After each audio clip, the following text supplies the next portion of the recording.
ദേശകാല വ്യത്യാസമില്ലാതെ സർവ്വസാധാരണമായി ജനങ്ങളെ ബാധിക്കുന്ന ഒരു രോഗാവസ്ഥയാണ് അലർജി. ഏകദേശം 3 പേരിൽ ഒരാൾക്കെങ്കിലും അലർജി ഉള്ളതായിട്ടാണ് കണക്കാക്കപ്പെടുന്നത്.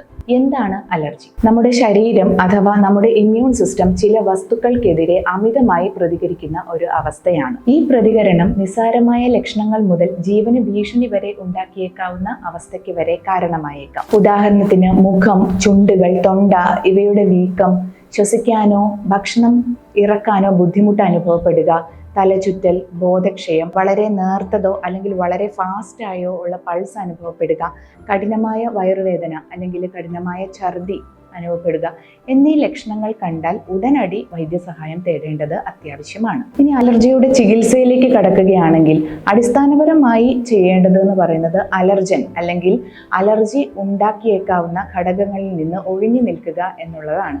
ആധുനിക ശാസ്ത്രത്തിൽ ആന്റിഹിസ്റ്റമിൻസും സ്റ്റീറോയിഡ്സും എല്ലാം ലക്ഷണങ്ങളുടെ കാഠിന്യം അനുസരിച്ച് കൊടുത്തു വരുന്നു.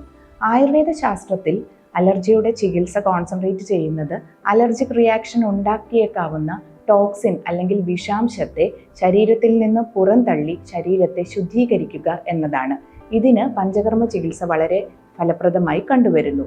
കൂടാതെ എന്തൊക്കെ ലക്ഷണങ്ങളാണോ അലർജിയുമായി ബന്ധപ്പെട്ട് ഒരു വ്യക്തിക്ക് ഉണ്ടാകുന്നത് അതിനുള്ള ചികിത്സയും അതുപോലെ തന്നെ രോഗിയുടെ പ്രതിരോധ ശക്തി കൂട്ടുന്നതിനുള്ള ചികിത്സയും ചെയ്തു വരും. ഓരോ വ്യക്തിയിലും അലർജി ഉണ്ടാക്കുന്ന ഘടകങ്ങൾ വ്യത്യസ്തമായിരിക്കാം. ബന്ധപ്പെടുന്ന ചുറ്റുപാടുകൾ, ആഹാര രീതികൾ, കഴിക്കുന്ന മരുന്നുകൾ, പ്രായം എന്നിവയെല്ലാം അലർജിയെ സ്വാധീനിക്കുന്നവയാണ്.